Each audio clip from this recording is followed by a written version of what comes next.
உங்களுடைய பொருளாதார நிலை சீர்பெற்று வறுமை நீங்கணுமா? அப்போ இந்த பதிவு உங்களுக்கானதுதான். எந்த பதிகத்தை நாம் தினம் தினம் பாடினாலோ கேட்டாலோ ஓதினாலோ படித்தாலோ நம்முடைய பொருளாதார தரம் உயரும் அப்படின்றதுதான் இந்த பதிவுல நான் உங்களுக்கு சொல்ல போறேன். ஞானசம்பந்த பெருமாள் திரு ஆவடுதுறையில அருளி செய்த இடரினும் தளரினும் அப்படின்ற பதிகத்தை நாம் தினமும் ஓதுவதனால் நம்முடைய பொருளாதார தரம் நிச்சயமாக உயரும். அது என்ன பதிகம்?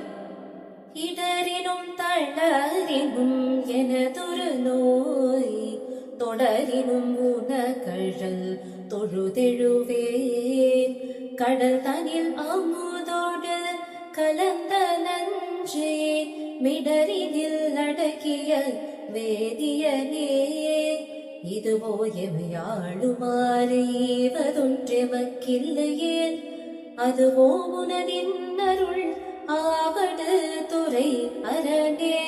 இந்த பதிகத்தினுடைய உட்பொருள் என்னன்னு பாத்தீங்கன்னா, என்னுடைய வாழ்க்கைகளை எப்படி மாறினாலும் பரவாயில்ல, நான் உன்னுடைய திருவடிகளை தாண்டி வேறு எதையுமே சிந்திக்க மாட்டேன். உன்னுடைய திருவடிகளை நான் அடைந்து விட்ட காரணத்தினால் எனக்கு வேண்டிய பொருளை நீ தராமல் இருப்பது உனக்கு அழகாகுமா அப்படின்னு ஞானசம்பந்தர் சிவபெருமானை நோக்கி ஒவ்வொரு பதிகத்தின் ஒவ்வொரு பாடலின் முடிவிலும் கேட்பதை போல் அமைந்திருக்கிறது இந்த பாடல். இந்த பாடலை தினமும் நாம கேட்கறதுனாலையும் பாடுறதுனாலையும் படிக்கிறதுனாலையும் நம்முடைய வாழ்க்கை தரமும் நிச்சயமாக உயரும் என்ற நம்பிக்கையுடன் மீண்டும் பலன் தரும் வேறு ஒரு பதிகத்தோடு விரைவில் நான் உங்களை சந்திக்கிறேன். அதுவரை உங்களிடமிருந்து விடைபெறுவது நந்தினி கிருஷ்ணன். இது சிவலோகம். நன்றி, வணக்கம்.